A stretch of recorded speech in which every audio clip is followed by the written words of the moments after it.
tout le monde, j'espère que vous allez bien. Je vous retrouve aujourd'hui dans une nouvelle vidéo que vous attendez depuis très longtemps. Cette vidéo, ça va être un petit update sur tous mes sacs de luxe et donc ma collection de sacs de marque, de luxe.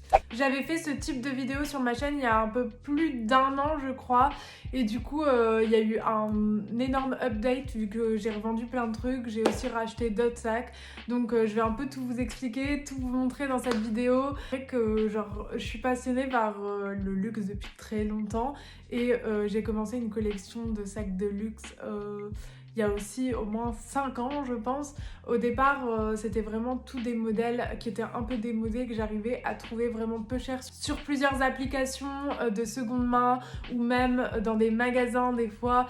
Tout ce qui était Dior monogramme et tous les monogrammes d'ailleurs c'était très peu cher. Donc voilà, et ça devient de plus en plus cher, ils ont remis plein de modèles à la mode et du coup c'est un peu plus compliqué d'acheter des trucs de luxe à moindre coût. Mais du coup j'ai quand même accumulé une petite collection et j'ai pu acheter, revendre, acheter.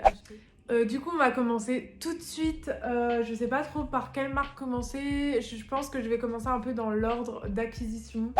Un de mes premiers sacs et que j'ai gardé parce qu'en vrai il y a plein de sacs que j'ai depuis longtemps mais au final que j'ai revendu. Donc un des premiers sacs que j'ai acheté et gardé et que j'aime toujours autant, c'est ce petit Gucci. C'est vraiment un sac baguette limite étui à lunettes quoi. Il est vraiment minuscule mais je trouve qu'il va avec plein de tenues. Je pense que je vais le faire nettoyer, il est quand même assez abîmé à certains endroits mais franchement il tient le coup et il y a des petites breloques ici.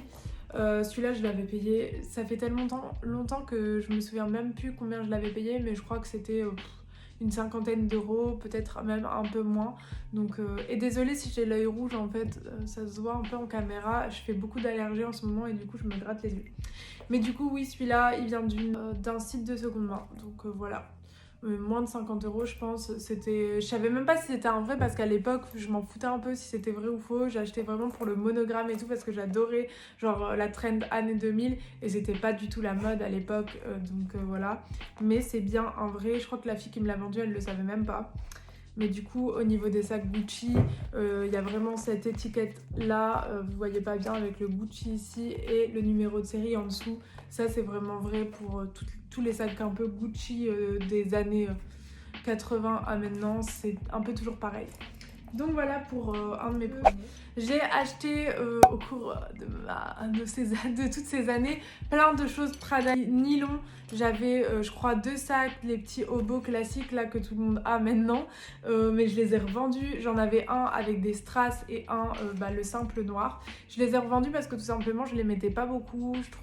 Je trouvais qu'ils étaient vraiment très simples et du coup sur un outfit genre ça ressortait pas beaucoup. Enfin vous voyez, vous mettez un truc noir comme ça, il se voit pas trop. J'avais bien aimé à un moment et puis après je les ai revendus parce que voilà, j'aimais plus trop, mais j'ai quand même gardé la banane que je trouve toujours super bien et en fait je l'avais eu un prix genre à 100 euros je crois et le truc c'est que elle est quand même fort abîmée, la matière elle est un peu collante, la fermeture éclair elle était complètement défoncée, je l'ai fait refaire par une copine qui s'y connaît bien en sac et d'ailleurs merci à elle. C'est vraiment nickel comment elle a refait cette fermeture donc je suis trop contente et voilà je la mets toujours cette banane et du coup j'ai pas gardé les sacs Obo mais j'ai gardé celle-là en Prada nylon et c'est très bien en sachant que les sacs Prada Obo quand je les avais eu pour moins de 100 euros je crois et en fait je les ai revendus vraiment pas cher. Maintenant j'aurais pu les revendre 2 fois plus cher, surtout celui à Strass qui était une édition limitée, mais bon c'est la vie et c'est la loi du business et des trends comme on dit. Donc voilà pour cette sacoche Prada, hyper cool, moi je l'aime bien. Je vais passer à la marque Louis Vuitton. Du coup, en sac Louis Vuitton, j'adore Louis Vuitton, mais j'adore les modèles un peu particuliers. C'est vrai que les modèles classiques, genre les Speedy classiques et tout, c'est pas trop mon délire. Mais j'adore toutes les collections avec Takashi Murakami, je sais pas trop le dire, mais je pense que je l'ai bien dit. C'est un designer qui fait, vous savez, les fleurs, je veux des trucs comme ça. Je sais même plus comment ça s'appelle, mais très coloré. Il a fait plein d'éditions avec Louis Vuitton, notamment des sacs avec des cerises et tout, genre trop beau. Et moi du coup de Takashi Murakami avec Louis Vuitton. J'ai plusieurs de ses collections. J'ai notamment celui-là que j'appelle depuis très longtemps mon sac préféré. C'est le Louis Vuitton monogramme en jean. C'est un sac baguette, il se met comme ça. Je l'avais acheté, je crois, 200 € en remise en main propre à Lille à une fille en fait qui l'avait eu pour son anniversaire de ses 18 ans il y a longtemps et qui ne l'avait jamais mis parce que c'était pas du tout son style. Du coup, je l'ai pris en remise en main propre. C'est bien un vrai. Voilà. Dans les Louis Vuitton, il y a le numéro de série en général dans le daim, quelque part caché. Il faut vraiment bien regarder. Et il y a notre petite étiquette avec le Made in Spain. Voilà, celui-là je l'adore parce qu'il a le monogramme Louis Vuitton, mais il est en jean. Il est hyper bien conservé. Moi je l'ai dans un état nickel. Donc vraiment, un de mes favoris. Vraiment. Ensuite, en Takashi Murakami, j'ai aussi cette petite sacoche qui a le monogramme multicolore. Je voulais absolument... c'est vraiment un must-have vu que c'est vraiment le stéréotype des années 2000. Le monogramme multicolore, il est vraiment trop beau. Et je l'ai pris en petite sacoche comme ça parce que je trouve que justement ça casse un peu le look trop Paris Hilton. Et du coup, je la mets souvent avec des tenues streetwear et tout. Elle est hyper pratique. Du coup, elle a la petite pochette devant comme ça. Elle est hyper bien conservée, il y a quelques endroits où elle est un peu abîmée. Je l'avais payée autour de 200 € aussi.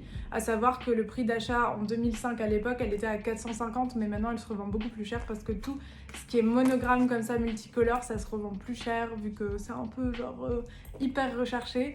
Donc je regrette pas du tout cette sacoche, elle est hyper pratique à porter dans la vie de tous les jours. Et bah voilà, je la revendrai pas parce que c'est vraiment une de mes favorites aussi avec le sac en jean. Je l'aime beaucoup, donc voilà ma petite sacoche. Ensuite, en Louis Vuitton toujours, j'ai acheté ce petit sac qui est le Nano Speedy. Vous le connaissez sûrement parce qu'il est revenu, il a été réédité il y a quelques temps et il a été beaucoup porté. Moi, j'ai une version qui est très vieille, elle date des années 70. Vous voyez, j'ai pas l'encart en cuir avec Louis Vuitton. J'ai vraiment la petite étiquette comme ça qui date. Moi, je l'ai acheté 150 €, vraiment pas cher, mais la fermeture était cassée. Donc, il valait plus grand chose. Du coup, j'ai décidé de refaire la fermeture éclair chez Louis Vuitton pour pas perdre l'authenticité du sac. Parce que si vous faites la fermeture éclair chez un cordonnier, par exemple, vous allez perdre l'authenticité. Dès qu'il y a une modification qui est pas faite par Louis Vuitton, vous perdez l'authenticité du sac. Donc, ça aurait été dommage. Et j'ai payé la fermeture éclair 150 € aussi chez Louis Vuitton. Du coup, ça m'a fait revenir le sac en tout à 300 €, mais je me suis dit que ça valait le coup parce que dans tous les cas, à la revente, il est à minimum 500 €. Vous voyez ce que je veux dire? Je réfléchis un peu comme ça, même si ça m'a fait vraiment mal au cœur de dépenser 150 € juste pour une fermeture éclair. Mais bon, je pouvais clairement pas le porter sans la fermeture éclair, il avait aucune tenue en plus. Donc j'ai rajouté une petite chaîne et je trouve qu'il est vraiment mignon. Après, c'est pas un de mes favoris, je trouve que des fois porter, il fait un peu flasque et je peux pas mettre beaucoup de trucs dedans. Mais bon, c'est un bon basique quand même. Je préfère quand même mes autres jeans et colorés, mais celui-là, je le revendrai pas tout de suite en tout cas. Dans les sacs de luxe, je mettrai quand même mon petit sac Jacquemus qui est un récent. C'est un de mes seuls sacs récents d'ailleurs, neuf. C'est un sac un peu Vichy. J'en avais acheté un autre qui était bleu ciel avec des chaînes, mais c'était pas le Chiquito, c'était le Pequeño, je crois. Et au final, je me rendais compte que je le mettais beaucoup moins, je le trouvais moins mignon parce que c'était pas le classique Chiquito. Après, j'ai quand même pris un avec un motif, donc voilà. Mais je suis contente, je le regrette pas, il est vraiment joli sur une tenue. Après, je suis d'accord que ça fait cher pour un si petit truc, mais c'est vraiment une icône de notre génération actuelle et je sais pas s'il vaudra encore, enfin s'il perdra de la valeur avec les années comme c'est une marque récente, mais au moins quand je serai vieille, je me dirai cette petite connerie là, je trouve que c'est quand même un must-have, même si c'est minuscule et que ça vaut pas son prix. En marque Fendi, j'ai ce grand sac baguette qui est un Fendi baguette quand même, mais c'est le Mama, je sais plus comment on l'appelle, Big Mama ou n'importe quoi, mais en gros c'est la grosse version du baguette. Normalement le baguette il fait la moitié de cette taille là. J'ai un modèle qui est vintage, qui est orange, un peu laqué comme ça, monogramme, je l'adore, franchement celui-là il est trop beau. Le seul truc c'est que j'ai une... en fait c'est comme s'il avait pris un coup de fer à lisser là, et comme c'est dans le plastique je peux rien faire. Après je l'ai acheté comme ça avec ce défaut, donc je le savais. Mais c'est un peu dommage parce que ça gâche l'harmonie du devant en fait. Mais bon, il est quand même très très beau et je l'ai acheté 250 € je crois aussi. Donc je trouve que c'était une bonne affaire et je pense que c'est parce qu'il était abîmé qu'il était si peu cher entre guillemets. Parce que ça vaut vraiment très cher maintenant les sacs baguettes depuis leur réédition encore une fois. Je l'aime quand même vraiment beaucoup et je le revendrai pas, en tout cas pas tout de suite parce que vraiment il fait toute une tenue. Dès que tu mets une tenue colorée, il est trop beau. Donc voilà, happy with this bag. Je vais passer au sac Dior et je suis choquée de constater que j'ai plus qu'un seul sac Dior. Genre, je réfléchis et j'en avais plein et en fait je les ai tous revendus. Donc j'ai gardé celui-là qui est le sac Saddle rose bonbon monogramme. Je trouve que c'est un bon basique et je l'aime vraiment beaucoup. J'avais eu le bleu marine que j'avais revendu pour acheter celui-là au final. Je regrette pas, après j'en ai revendu plein que vous aviez sûrement vu dans mes autres vidéos, mais c'était pour racheter des plus belles pièces après, donc au final je regrette pas. J'ai plus qu'un sac Dior monogramme, mais en même temps il est tellement vu et revu que voilà. C'est pas non plus une grande tristesse, j'en ai plus qu'un et voilà. Mais je suis quand même choquée, je pensais que j'en avais plus qu'un. Donc voilà pour celui-là, il a pas trop... Ça allait le prix parce qu'en fait sur les sites je mets des alertes et je suis alerte. Il y a une mise en ligne qui est pas très chère. Donc j'avais fait ça et j'avais eu celui-là à 200 € quelque chose. Après il est un peu abîmé, un peu jauni, il est pas en super état, mais voilà. J'ai un sac Céline que j'avais acheté pour 30 €, un super bon deal, mais c'est pareil, il avait été mis en ligne je crois genre dans l'après-midi et j'avais eu la notification et du coup j'avais eu vraiment de la chance. Du coup trop joli, il est en super état, c'est un modèle qui est pas très connu mais c'est avec le monogramme Céline quand même et il est assez grand donc c'est cool, tu peux mettre plein de trucs dedans et vraiment l'état il est genre en état nickel. Et le monogramme Céline il a aussi été réédité donc bon c'est cool.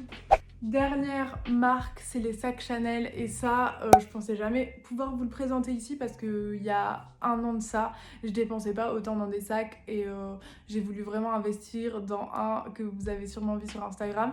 Et les autres que je vais vous montrer, en fait, c'est tout simplement des modèles, des collections qui sont moins recherchées parce qu'elles n'ont pas beaucoup marché par exemple dans les années 2000 et du coup qui se revendent moins cher. Donc j'ai acheté celui-là qui était un super méga bon plan qui est... je retiens jamais le nom de cette collection mais je vous le mettrai à l'écrit. Cambon, c'est le modèle Cambon. Et donc c'est vraiment le baguette classique. Moi normalement il est plus rose bonbon, plus comme ça. Sauf qu'il est délavé et moi ça me pose pas de problème, je trouve qu'il est joli comme ça. Au début j'aimais pas trop le modèle mais quand je l'ai eu, j'ai eu à genre 120 €, genre c'est vraiment rien pour un sac Chanel et j'avais mis une alerte pareil donc j'avais été alertée un matin qui venait d'être mis en ligne et j'ai sauté sur l'occasion, je l'ai acheté direct et au début je voulais mettre une chaîne pour qu'il ressemble plus à un sac, vous savez les sacs classiques Chanel. Mais à la fin je me suis dit qu'en fait j'allais pas dénaturer le modèle qui est comme ça avec la hanche en cuir et tout et je m'y suis vraiment habituée et j'aime beaucoup ce modèle, je trouve qu'il va avec plein de tenues et il a un cuir super doux, enfin c'est de la qualité de façon Chanel donc je ne regrette pas. Voilà. En Chanel j'ai pris aussi ce sac jaune qui est une collection aussi qui a pas vraiment marché, qui est en toile. Je l'ai acheté aussi à peu près ce prix là, le même, non un peu plus cher que l'autre même. Mais voilà, il était un peu moins cher parce qu'il a des taches juste ici. Mais je trouve que c'est un très joli modèle en jaune. En plus, c'est des couleurs qu'on voit pas souvent. Et c'est cool d'avoir un sac jaune pour quand tu mets des tenues jaunes. Comme vous voyez, j'ai plein de couleurs de sacs. Donc celui-là, c'est un sac baguette. Il a une forme originale. Et du coup, il y a les petits Chanel juste ici. Voilà. Pour finir avec tous ces sacs... mon Timeless qui est un sac que je range dans une housse parce qu'il est hyper fragile vu qu'il est en tissu. Je vous ai un peu raconté son histoire sur Instagram mais en gros ce Timeless je l'ai trouvé pour moins de 1000 €. C'est plus les mêmes gammes de prix hein. Mais en gros j'ai revendu 3 de mes sacs pour me l'acheter. J'ai revendu un Dior, un The Couple, c'est un autre Dior aussi, un gros monogramme. Donc j'ai revendu 3 sacs pour me l'acheter et je suis trop contente.